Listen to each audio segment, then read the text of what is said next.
5. Welcome, welcome, welcome. Oh, excuse me. I was just choking on myself. I guess that happens. Welcome to You Be the Judge every Wednesday at 6 p.m. I'm one of your co hosts, Dr. Paul Dyer, and we have Marilyn Pierre, who's running for Circuit Court Judge of Montgomery County in Maryland. Maryland is a state, yes. And for those you don't know, we have Judge Gloria Barber, who's also one of our co hosts. We meet every Wednesday here to talk about things that you care about. You Be the Judge is actually about information, understanding, and action. We talk about legal issues, we talk about stuff going around the world, and we talk about a lot of stuff going on in Maryland because that is where a lot of people are. And we have great guests, great interviews, and it's just about information. Here's the thing, people, what's going on in Maryland, what's going on in a county, the county, or many counties, it's probably going on where you live too. It's about your investigations, about your climbing in, digging in, and being part of a process that cares about people. There's a lot of things that's going on in many states that it seems to take more people out of it and put more policies in. It seems to put more procedures in and takes more people out.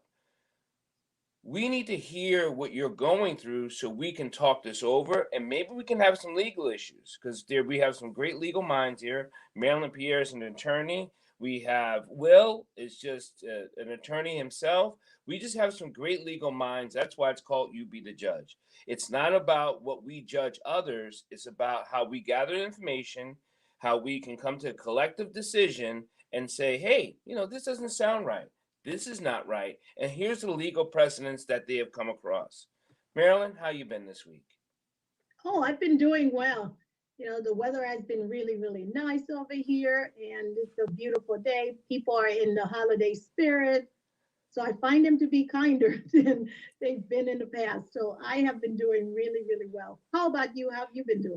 I'm not doing so well. Holidays Oh, doesn't do well for me. and why is that? I've always been not a bah humbug, but I remember times when I was away from home. And I Hmm. remember times never having to be around my children, being in the military, being away from people you love. You get used to it, which is sad because you shouldn't get used to things that you love. But we Yes, miss, we don't have, and yet we still must carry on.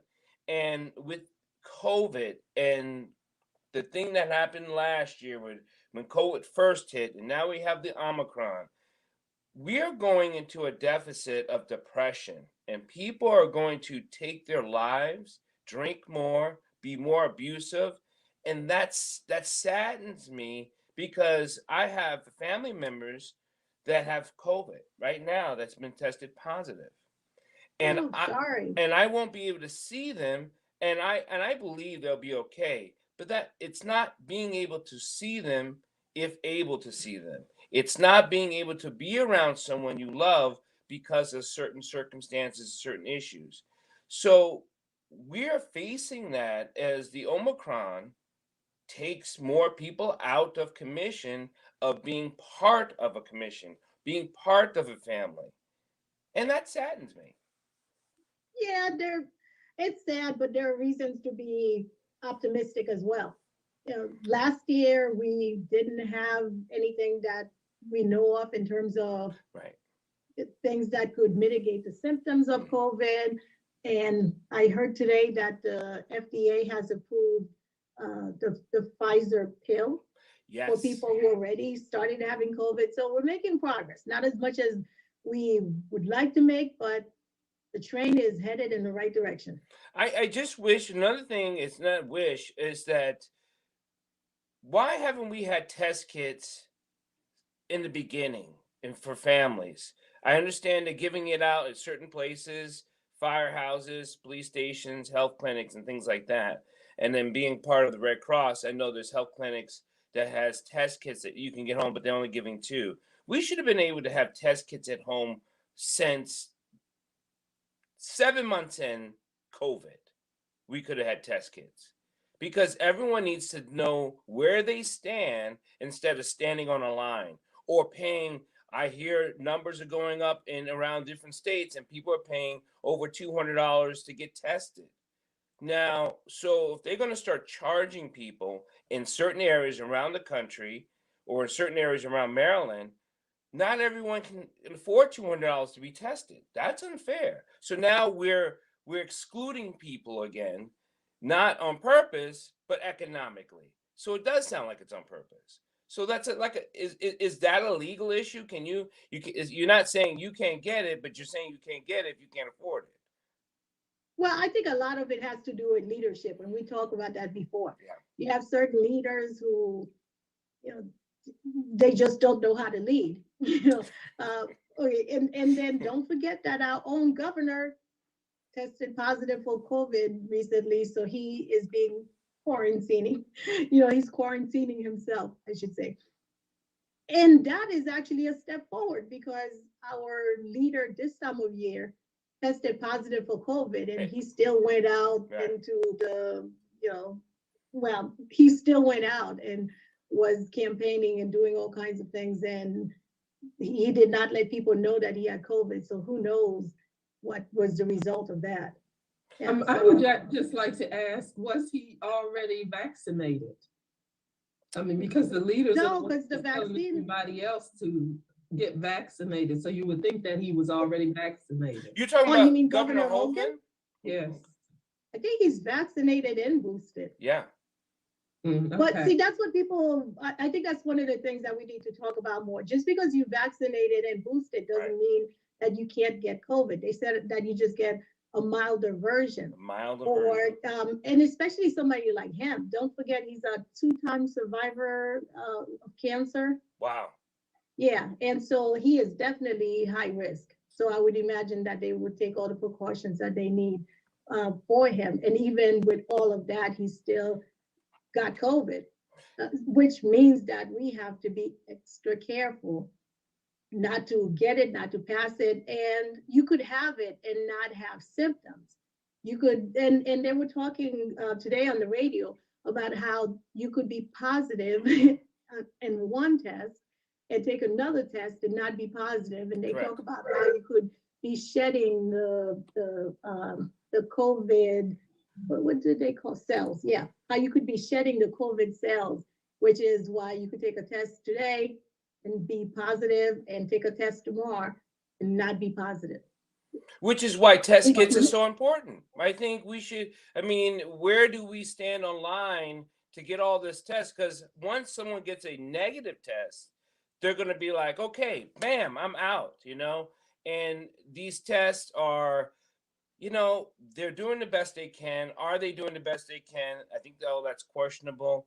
I still think we have to protect ourselves, protect loved ones, protect family. And we know that the Omicron is highly contagious. You may not get as sick, but it is transferable in a more. So now, are we heading towards a shutdown? Because we shut down, people are shutting off. People will definitely, and it goes back to that depression thing I'm talking about. If we go into a shutdown or we start taking away things, the Baltimore City mayor just shut down things for kids. Like no sports till January 30th or something. And the kids are the less transmittable. They get sick less. So all these kids in Baltimore who have less to do now have even more less to do. So now they're back on the streets doing whatever. So now you're creating an epidemic of depression. We need to create a way to not create more depression. Well, that's true. And we should be cognizant of that. Some of the things in the courthouses are shutting down as well, because some cases that used to be in person now are going to be virtual. And it's all in the hope that this virus would not spread as much. I'm wondering whether the schools are going to be in person after the holidays, because you have winter now. Actually, yeah, today is the winter solstice. Yesterday. Right? Yeah, today's the winter solstice. So you have winter, which is a very good season for COVID. And you have families getting together from different areas of the country, which is also an issue. So to send those kids back again to college when when they've been around people who were not vaccinated and so on and so forth, I'm not sure it would be responsible of the schools, to tell you the truth. And I'm not saying that just because I want my daughter to remain for the holidays. And I don't know how to make sure There it my is. son remaining after the holidays. There it is. And we have our other co-host, Judge Claudia Barber. Welcome, Judge. How you doing? You on mute. Doing well, just listening. So we have a guest. So now I'm glad we were able to wait. I don't know if Miss Cooper is available right now. She's still here. Yeah. So Miss Cooper, go ahead. You can introduce yourself because I know she wanted to do that. Is she ready? Do you think she's ready? Oh, she's hugging someone. You never stop a hug. Don't stop hugs. Everyone hug everyone. Thank you. They told me don't stop hugging her. They see me hugging you. Well, good evening again.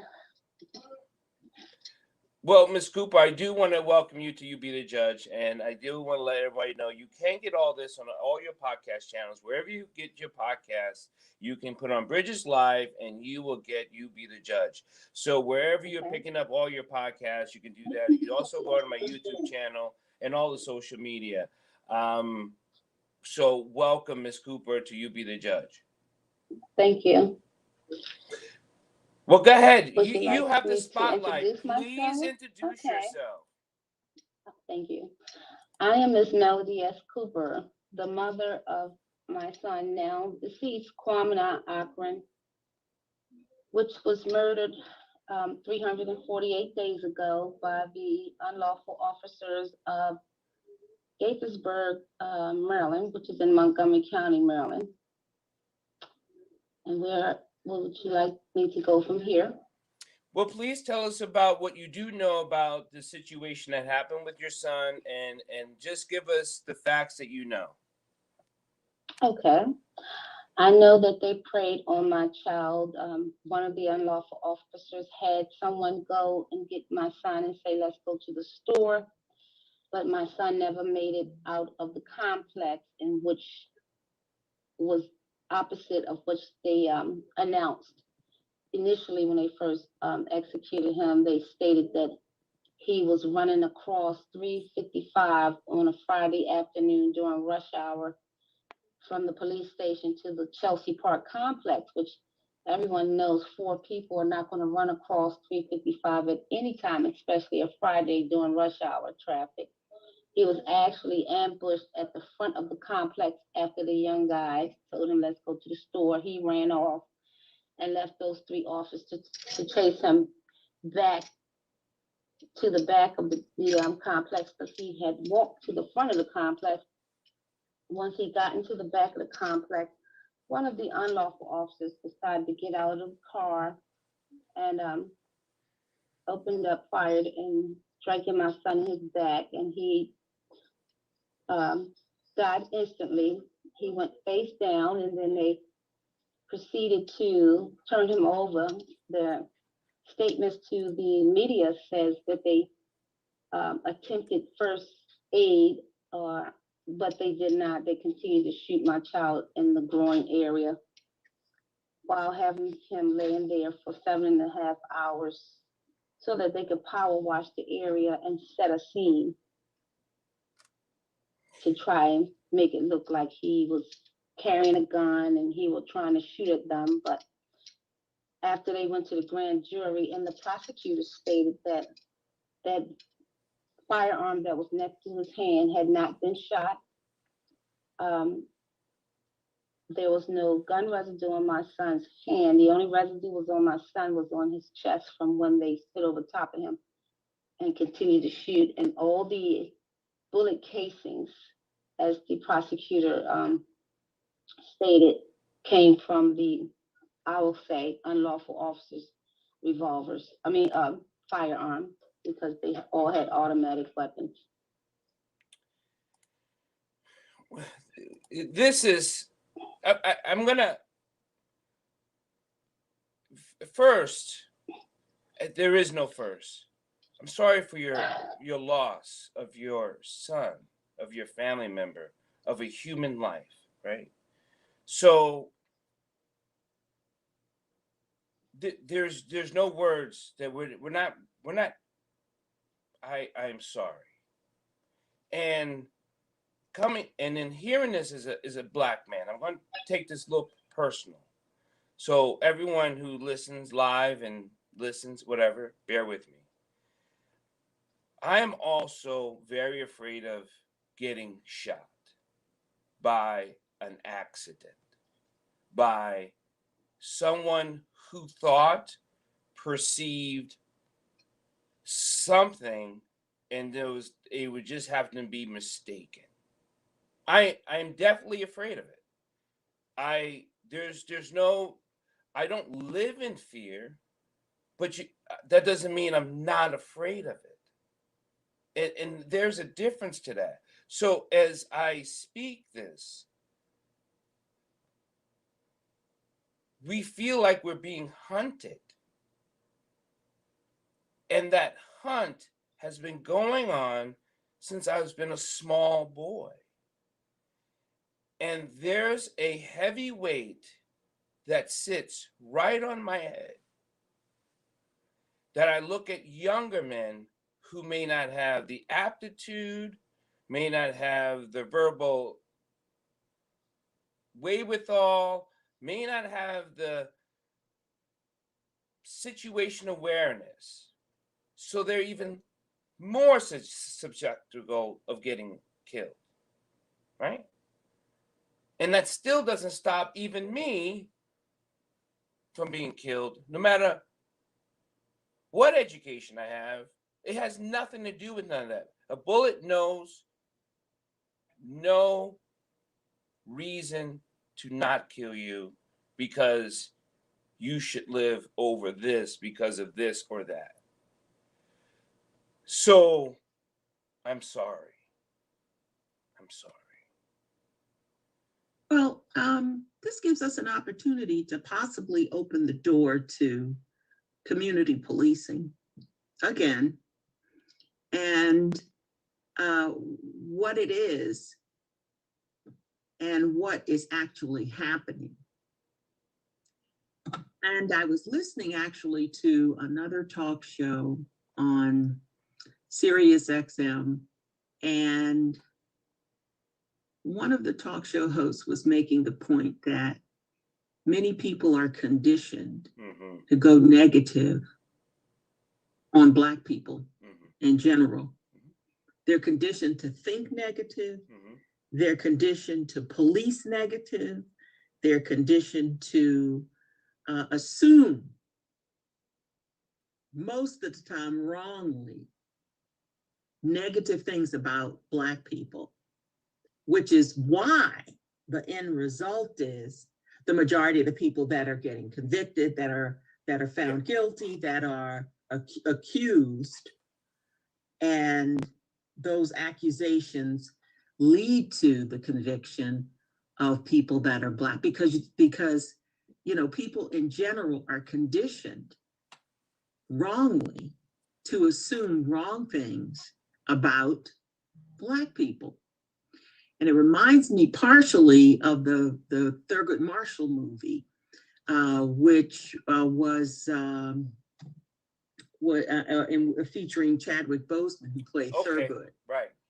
And during one of the voir dire questioning of one of the white male jurors was about, do you have any preconceived notions or something of Black people? And it was summed up so accurately by that white person, because he said they generally are connected or they do bad things. That was his assessment. Yeah, that's what they do. That's what, and that was his thought. That was his thought. He knows nothing about nothing, but Black people do bad things. Right. Now that's automatically out the box before he even go in the jury room. Right. He's thought that way. And that's where you will get a strong chorus of retired police officers who will tell you the truth that there is racism in policing. Well, we know that, and I'm drawing a line. You know, the line in the sand. Those who do not believe there isn't racism in police force, please inbox me at drpaulwdyer@gmail.com or call me. I am curious why you might not think so. Would love to hear all your sentiments about why you don't think there isn't racism in the police force. The other thing, which you said, Judge Claudia Barbara, is that my drill sergeant told me one thing that sticks with me forever. He told me a lot of things stick with me. During inspection, I'm going to find something because I'm looking for it. There's nothing, you're never going to pass an inspection because I will find something because I'm looking for it. So those people who are looking at Black people to probably do something wrong, they're going to catch them speeding. They're going to catch them doing things because you look at them harder. And oh yeah, now that's definitely the case. Even right. if you examine Marilyn Mosby, Baltimore City State's Attorney Oh Marilyn my Mosby. goodness, yeah. I mean, you know, people should also recognize the bias in media that people don't talk about, or maybe it's the elephant in the room. But you know, I started noticing, which is why I don't even subscribe to the Baltimore Sun anymore. But I started noticing how they write their stories. They always take internal audit reports from Baltimore City. It's got to be Baltimore City, you know? And they've got to pinpoint the errors in that report and magnify them, okay? So that the story can read Baltimore City Housing Department, Inspector General, you know, internal audit report discovered, you know, this is wrong with Baltimore City, and that is wrong with Baltimore City, and this is wrong with Baltimore City, and, you know, and the school system and all of this, you know. Now there are internal audit reports and Inspector General reports all over in every single jurisdiction, Yeah. Carroll County, Howard County, Harford County, you know, but you're not harping on that. You're harping on Baltimore City. Oh, okay, Intentionally, which is, purposefully. which is a point that needs to be made.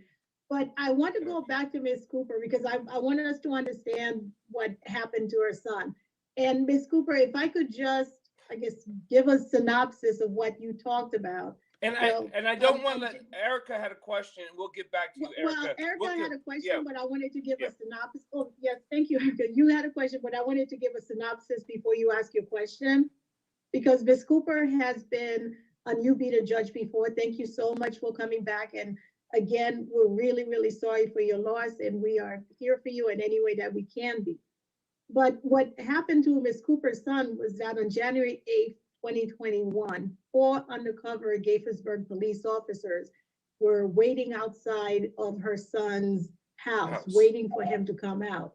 And when he came out, because they were undercover, we're not really sure what happened, except that we know that her son ended up dying.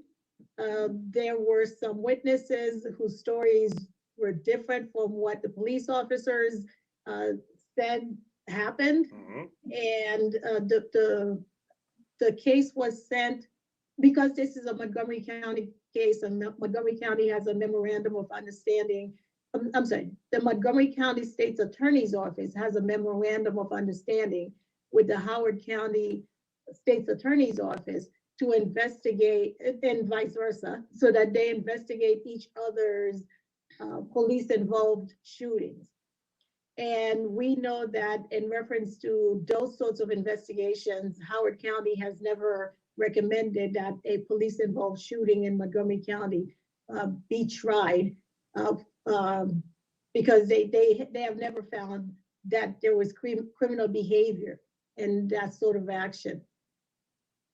And what I would like Ms. Cooper to do after Erica asked her question is to talk about the progress that she has been making in terms of trying to get justice for her son.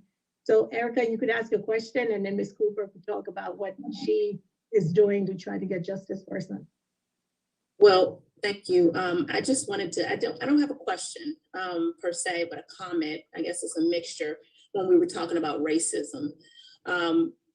Some of the readings that I have been going over and some individuals I've been speaking about, one of the things that I mentioned and was kind of echoed was racism is considered and should, if not, a public health issue, because racism causes us to go into certain types of mental health and issues that we already have and experience as Black individuals. So as it pertains to police officers, I'm just hoping that at some point that the governors and the persons that oversee policing will take more of an integrity approach to it, not just a political approach. Because as we know, racism causes lots of issues within our communities, disparities, and number one, but then also too, within the police department, as we're speaking about Mrs. Cooper's son and all the many other individuals, unfortunately, these cops, the police officers, they're not being held accountable, as you just mentioned, even with the parameters of Howard County investigating for another, for Gaithersburg. It's like, it's just time for our officials and our leaders to really, really hold the officers accountable or their supervisors accountable, because we hold parents accountable, we're holding homeowners accountable, we're holding the citizens accountable. But in the same token, we're not holding the individuals who are supposed to be protecting and serving. And I just think it's overdue. And we talk about this all the time, right? But the fact is, we're going to talk until we're blue in the face until something is done. And the fact is, things need to be implemented. Training needs to be implemented more than the training they're getting. It needs to be clear. Security clearances need to be a little bit more in depth with the officers. I know it costs more money, but these are the things I just believe needs to be implemented within the officers' interview processes and reevaluations, whether it be psychological and things like that, because this is getting extremely out of hand. This is not new for us and it's unfortunate. And I just hope that at some point in time, we will see that racism is contributing to the public health issues that are going on within our community and our nation. So, and I want to let you talk, Ms. Cooper, but here's the crazy thing. Erica's a communist, right? That's exactly what those words will be thrown at you or thrown at me or thrown at someone who said exactly what you said. You're a communist. And it boggles the mind how people weaponize words so it dismisses you and the content and the context of what you just said. That bothers me. Ms. Cooper, how have you been thus far with getting what you need and getting things done? With the power washing of the sidewalk, there's a lot of this evidence that bothers me about why isn't that an issue? Well, I don't know why the grand jury saw it fit to state that those officers did not commit a crime when the prosecutor himself told me he had a list of charges ready to indict. But because he works under Richard Gibson, the state's attorney over at Ellicott City County, that Howard County courthouse, that he had to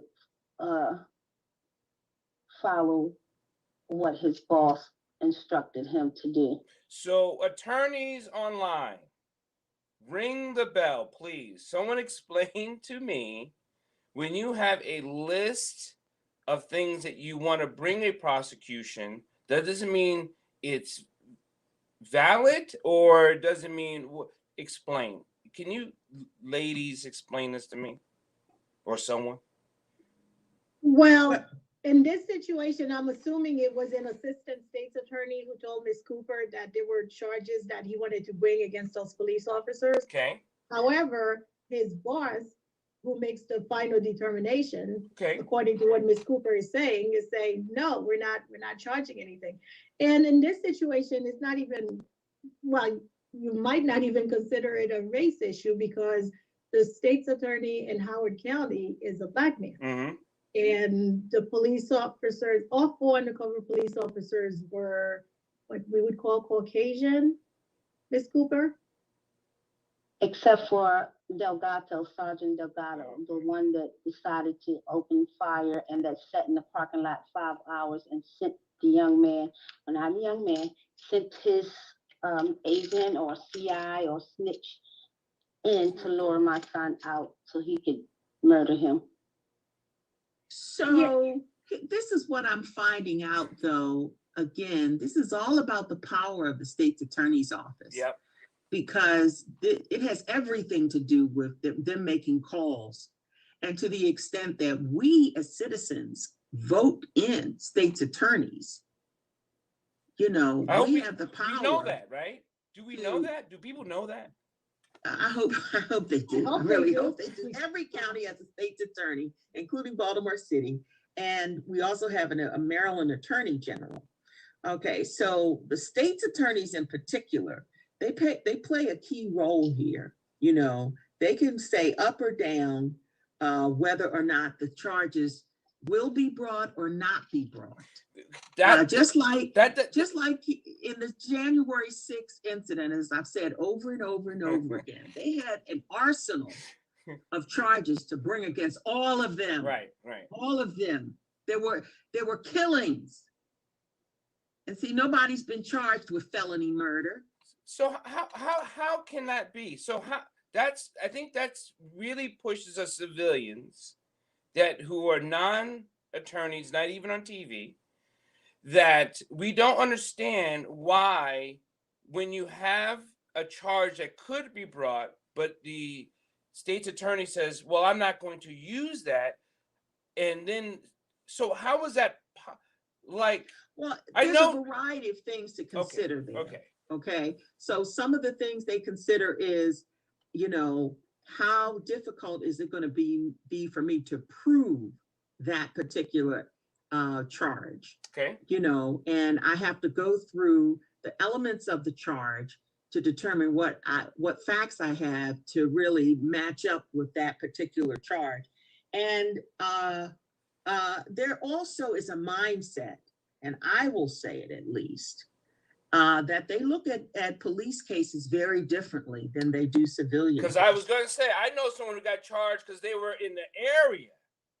I know someone who got a charge because they were in the area of a gunfight.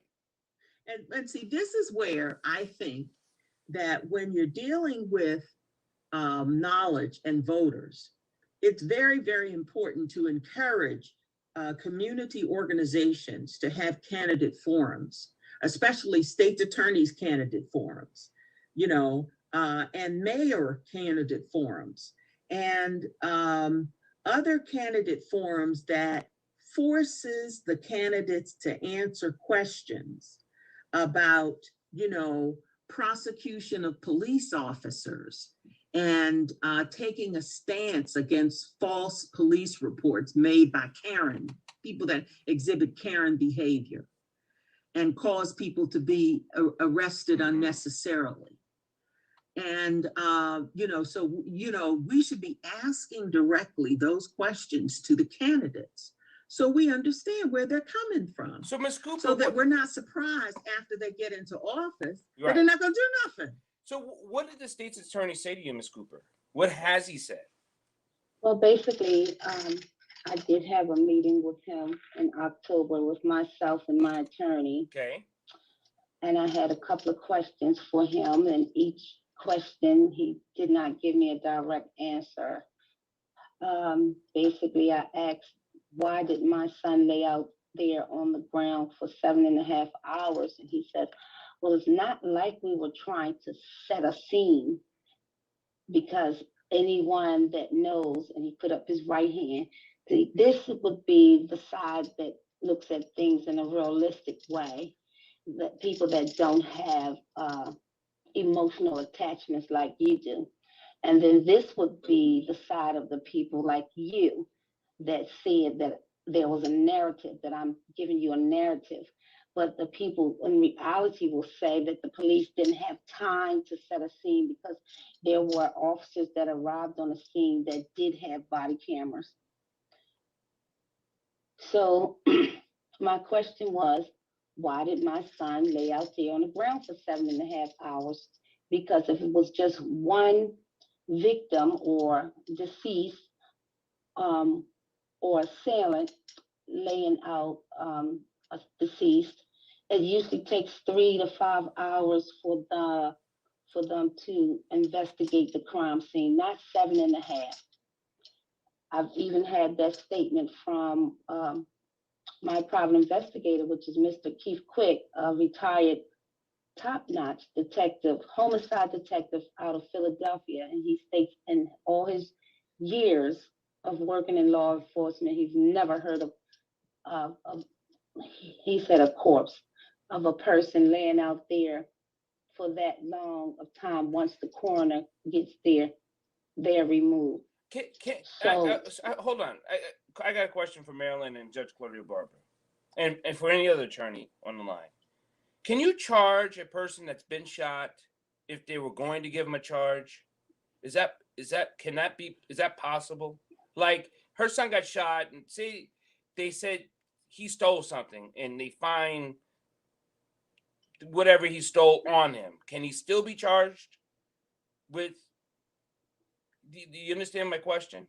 Does that make sense? I understand the question is, and the answer is yes. There has to be the will, though. In these situations, there is a lack of will, which is why Maryland law changed as of October 1st with the Law Enforcement Bill of Rights. There's the investigations now go to the Attorney General's office. Yeah, so the Attorney General's office from this day forward in Maryland will be investigating these sorts of incidents. We don't know yet whether that is going to be a big change, because even though the investigations will be done by the Attorney General's office in all of the police involved shootings, the investigators that they're using are police officers of Maryland State police officers. So we don't know, but who knows? One of the things that Ms. Cooper could do is to, well, not to give you advice or anything, but I guess a suggestion, because I hear that the Attorney General's office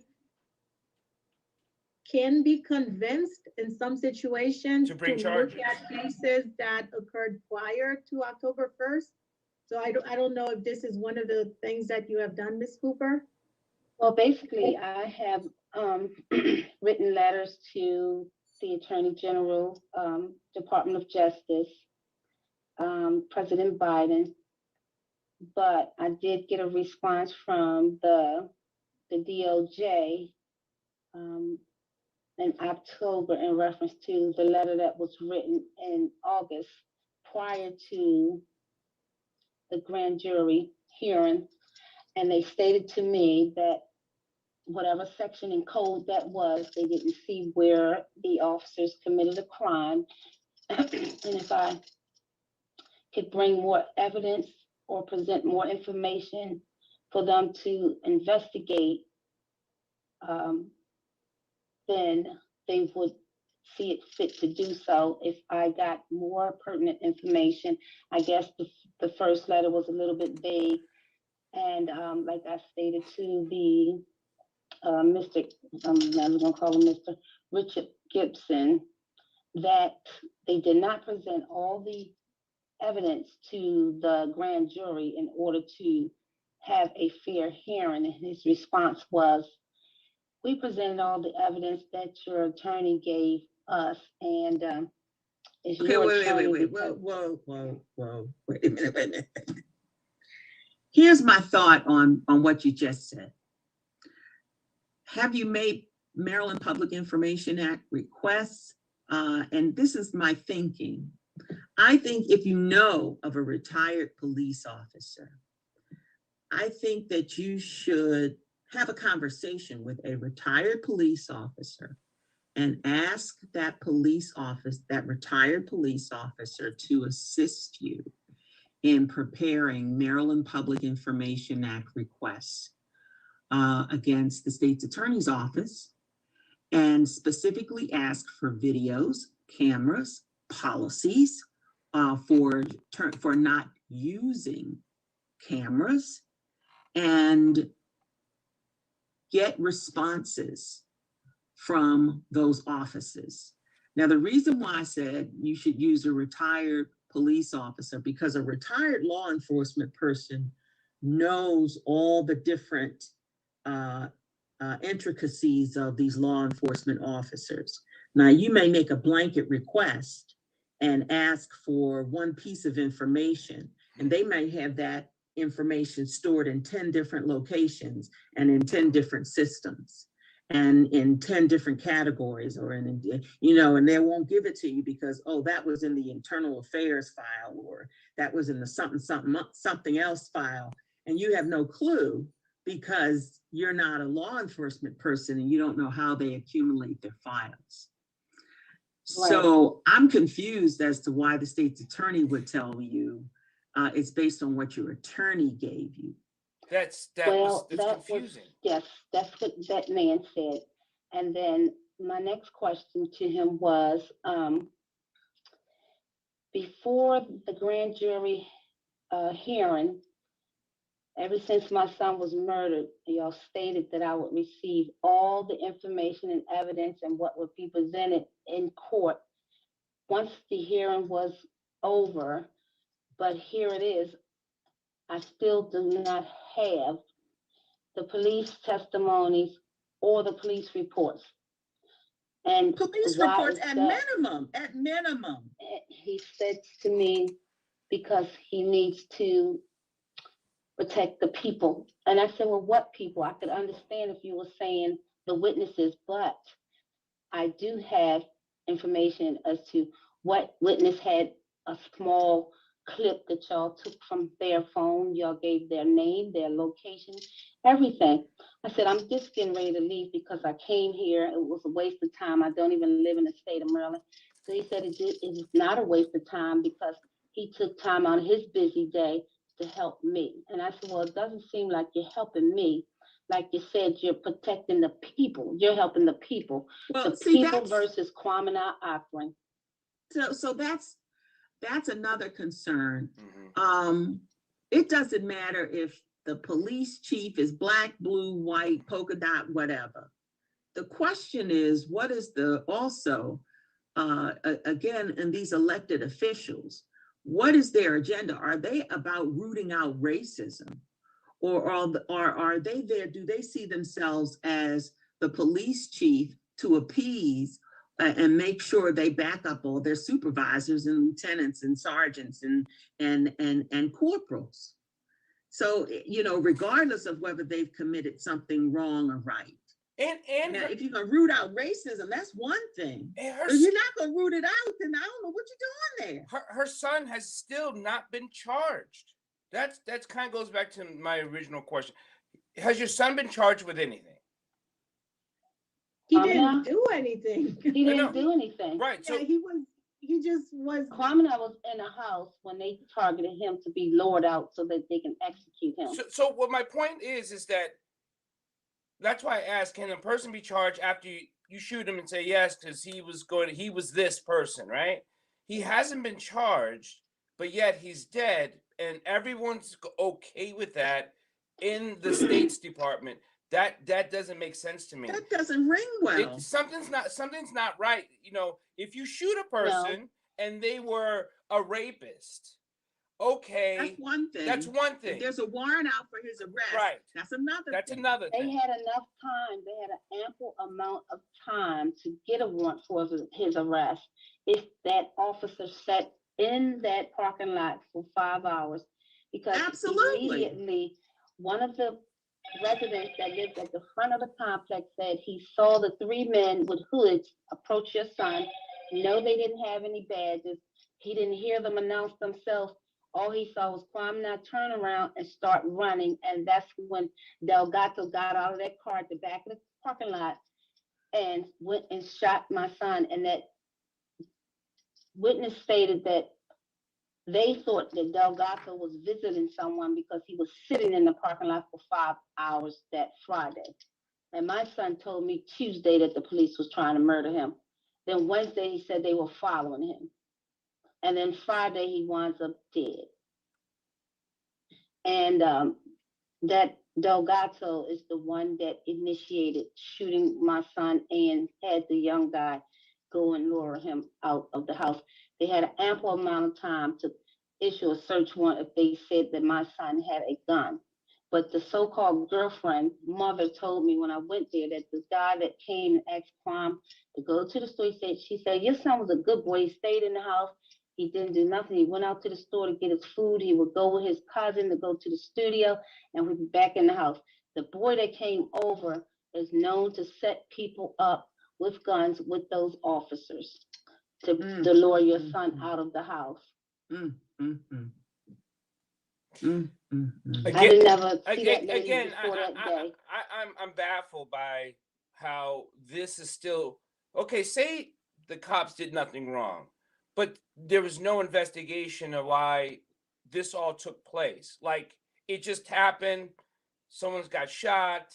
They were police officers. Oh well, let's move on. Well, that's troublesome. It's troublesome, but see, this is where I fall out with everybody. I'm just starting to believe nobody, just nobody. I'm like, I've had it. I've thrown my hands up. I'm like, I don't believe anything anybody tells me because I see some story that just doesn't make sense. Right. And when I went, one and one together to make two.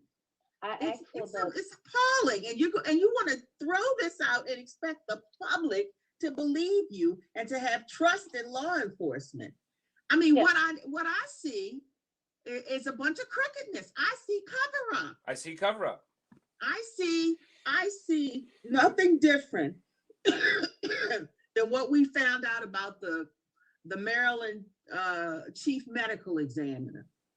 I don't. Not just nothing. I'm like, oh no, you can't tell me nothing. That also reminds me. I think last time you were here, Ms. Cooper, you said that the coroner said the medical examiner said that you would. It would take them 5 years to give you 5 to 6 years to get an autopsy. Right. So have you received? And they have some autopsy in the information that I obtained. And what did the autopsy reveal? I didn't look at it. Everyone tells me not to look at it because it shows my son on the ground. It shows them saying things, doing things. Taunting is what the ex-homicide detective said, that they were standing there taunting Kwame while he was dead.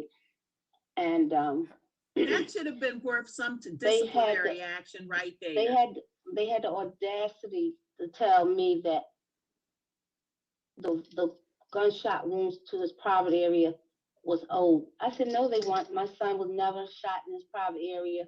And as a matter of fact, when I saw my son's body, those were fresh gunshot wounds. So he was surprised. You saw him? I said, yes, I did. Well, how did you see him? I said, remember, y'all wouldn't let me see him. So the people that handled his body before his funeral let me see him as soon as they got his body. So I seen every hole that went into my son. But see, that puts them on the defense because now they look not credible. You're going to sit there and tell me that those were prior wounds, and then you acknowledged already that those were fresh wounds. Yes, so that just cuts against credibility. But the medical examiner had said that they were taunting, so he actually has medical evidence. No, not the medical examiner. The Mr. Keith Quick, the ex-homicide, not ex, retired Oh, homicide okay. detective of Philadelphia when he looked at the video because he's writing a report in reference to all the inconsistencies of the grand jury hearing and everything that's missing and what I should forward over to the DOJ since I wrote the first letter was a little bit vague. It wasn't too informative. But now that he was able to, what shall I say, examine the grand jury hearing, and he knows the law, but he doesn't know Maryland state law. But I guess to that extent, the laws should be the same everywhere No. when it came to that hearing of how and why the police reports are still not there, how the police testimonies aren't there. And that's when I was sitting in that Richard Gibson's company and he stated he's trying to protect the people. And I said, the people who? What people? He said, human beings. Don't you know what a human being is? I said, yes, I'm sitting here. Well, So we're gonna. I don't even understand that, and I don't even understand that response. I don't. There's a. I'm probably just sitting here getting more upset. Does anyone have any thoughts? I just have a question. This is Go ahead. Teresa Go ahead, Lee. Teresa. I just want to know, what is your lawyer doing? And are you comfortable with the legal representation and the legal? no, that because you're after, getting? no, I learned last week from my private investigator that the attorney and Gibson are frat brothers. Okay, so let me tell you a little bit about lawyers, though. To get a Ben Crump, a lawyer for cases of this magnitude, you know, well, That first was of my all, mistake because Mr. Crump did reach out to me 2 He weeks did after he? I retained that other attorney. They called me 3 days in a row trying to get me to get rid of that person that did nothing. I see. Well, I think, well, you know, Ben Crump is a nationally recognized lawyer. And he's a specialist At this. in, if I could say that, in these types of police brutality cases. He can pick up in a hot millisecond, in a nanosecond, what's wrong Mhm. in the investigation, because he's done so many of them. So, Yes, I mean, I've sat in his rethink that. company and The door is not closed on that. But this also goes back to Erica's point about the mental anguish, Mhm. because people sometimes have to expend large sums of money getting paying for responses to Freedom of Information Act requests or Maryland Public Information Act requests, and they're hit with bills. But you know, but you want to see righteous. You want to see what went wrong. You want to get to the root of this and the bottom of this, and to get justice. I get that. But to go back again to Erica's point, this is a mental toll on people when things like this happen, and you got a shoddy system that's not, you know, being candid about the investigation and how your son was killed.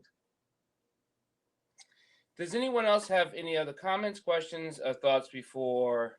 Because you know. Well, but since you say that, many times Ben Crump works with local counsel. Yeah. So there's no reason for your lawyer not to work with Ben Crump, so that way Ben Crump could bring he doesn't want to work with him? He didn't want to work with too many of any people because there was a Miss Flanagan out of California that had 5 other attorneys in Texas and different states, and working with the United Nations in reference to Kwamna's case. He did not want to work with them either. Okay, Well, have you you? know, I've got to say that this is a grievous lawyer. case. Yeah, I have to say this is not just grievous, this is a very grievous case. And we're trying to be sensitive in reference to Ms. Cooper because we don't want to Right. discuss the details of it, because we don't need for her to keep hearing over and Right. over again what has happened, and we want to be as sensitive as Well- we can to her. But this is a very, very grievous case when you know all the details involved in what happened to her son.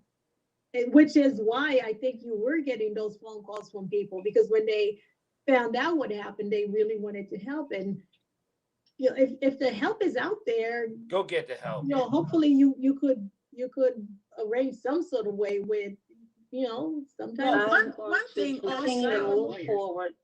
Well, yeah, And- don't forget to continue to galvanize this social media wise, so that it's out there and people, you know, what, and I'm alarmed at why body cameras were not Undercover. visible and on. They were Yeah, they're undercover. capture undercover police everything. officers, so They're not required. undercover, they were plain clothes, they're not Plain clothes, undercover. sorry. Yeah, Okay. they were And plain then clothes there are- police They officers, have so they're now not. implemented that all plain clothes in the state of Maryland are to wear body cameras as it stands now.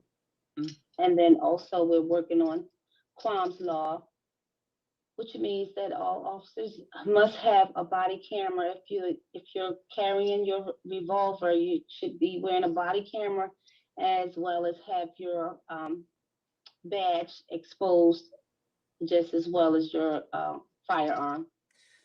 Got it. Thank But you. I do appreciate you guys having me back on the show. And Mr.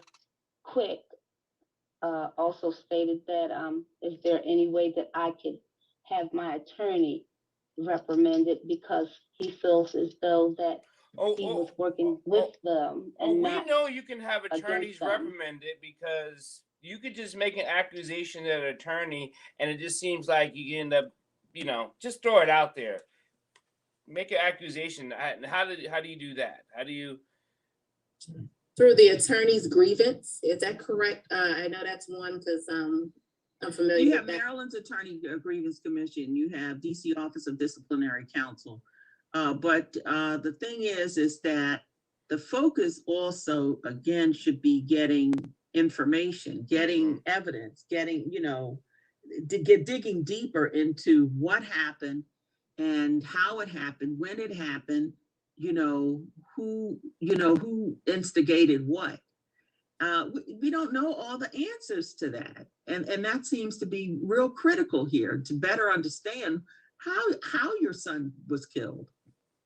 Yes, I agree with that. And also, if you're bringing a grievance against an attorney, timing is extremely important, because you don't want to be seen by other attorneys as somebody who's going to bring a grievance against them. So they might not want to be involved with someone who has already brought a grievance against another lawyer. So be careful with the timing. If you don't like your lawyer, get another one.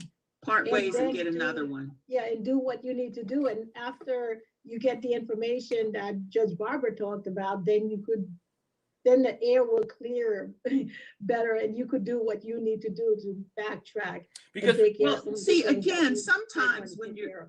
I'm sorry, Go ahead. sometimes when you're guessing, you guess wrong. Mhm. And so you don't know everything that's behind why the attorney did what they did. Right. And sometimes you find out more information if you choose to go a different route and get a new attorney. Because then that new attorney will come back and say, well, that first attorney did this, and this right.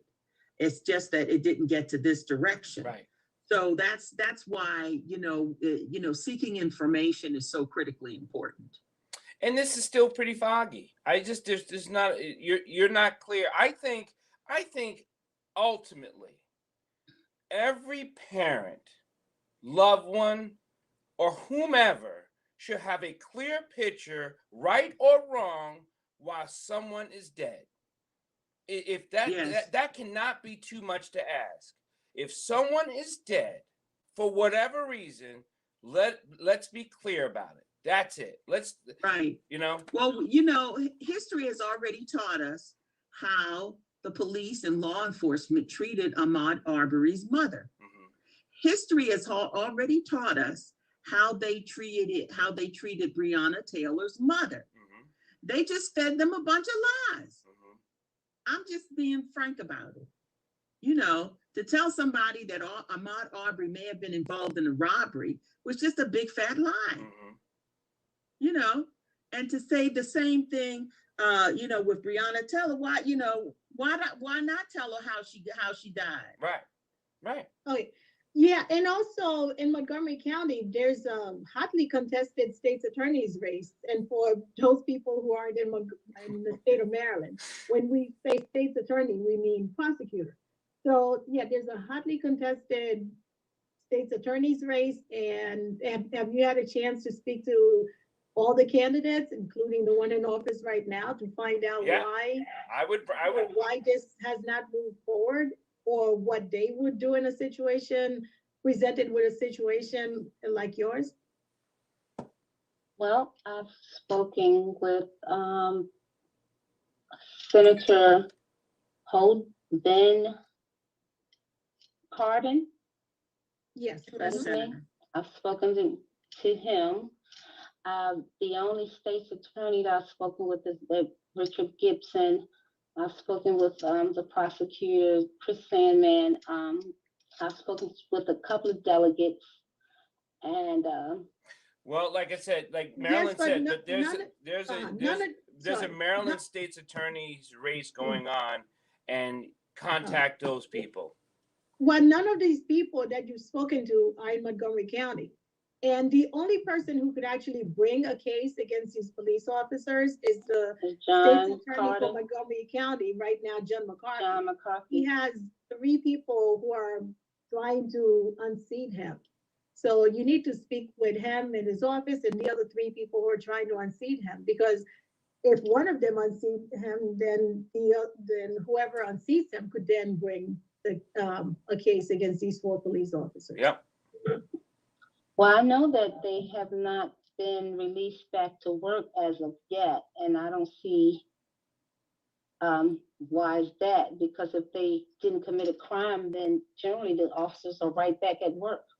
But since they're still being investigated by Internal Affairs, that's a sign of guilt.